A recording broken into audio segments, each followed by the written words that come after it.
護老者真實分享，萬分的經歷。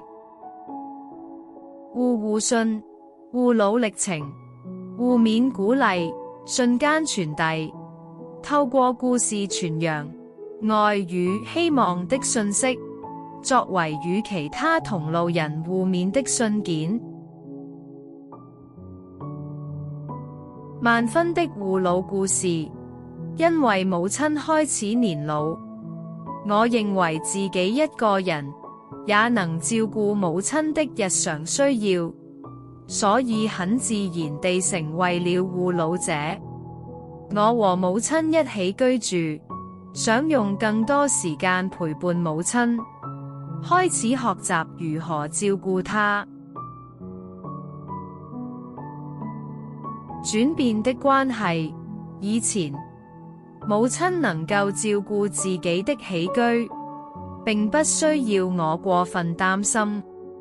自我照顧媽媽後，有很多的家庭瑣碎事情，例如做家務、煮飯，都要由我來完成。以前我們也會互相幫忙做家務，現轉為主要由我一個人來做家務，我亦開始感到一些壓力。甜蜜的經歷，母親十分喜愛唱歌，但她年老開始比較少說話。她在家中有時候會突然唱起歌來，這令我覺得她很開心。只要母親開心，我就會開心。所以每當她唱歌時，我會理解為正因為我的照顧，她感到開心。所以這些回憶令我感到很溫馨。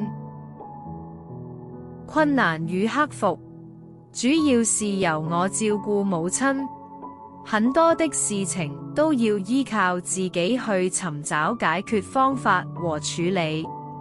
當我遇上困難的時候，我有時也會不知道如何是好。母親的年紀開始大，腦袋也沒那麼精靈，所以很多時候我問她問題，她也沒有反應，需要我去猜測她的需求。慢慢地，媽媽需要更貼身、更細微的照顧，我每天需要做的事情也只會變得更多。我的應對方法就是給母親更多的選擇，和讓她作出不同嘗試，以便觀察和了解她的感受。我每天不急着去完成所有事情，反而是更細心地去做，不會強迫自己每一天要完成全部的工作，讓自己的壓力減輕。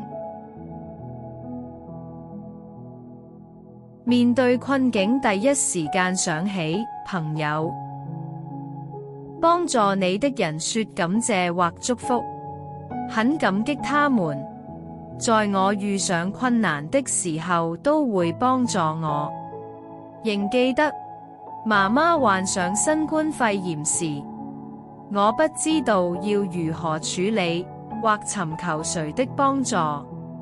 由於我對電子器材的操作不太熟悉，不懂如何上網找資料，幸好有朋友願意幫我上網找一些能夠幫助我們的資料，並購買一些物資掛在門口給我們。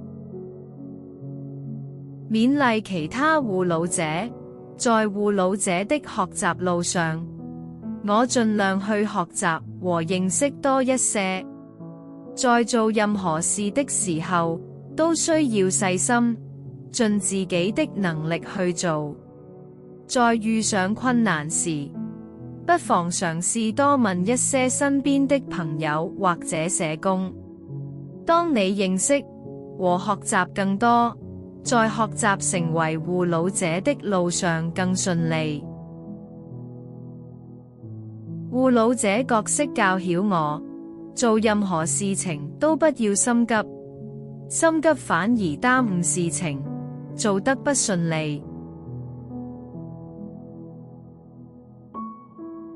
如想分享你的護老經歷及勉勵其他護老者，歡迎投稿。你的護老故事經審閱後，有機會刊登於本中心網頁或電子刊物《護老三思》內。如果有需要社工代為筆錄，請致電護老者支援熱線。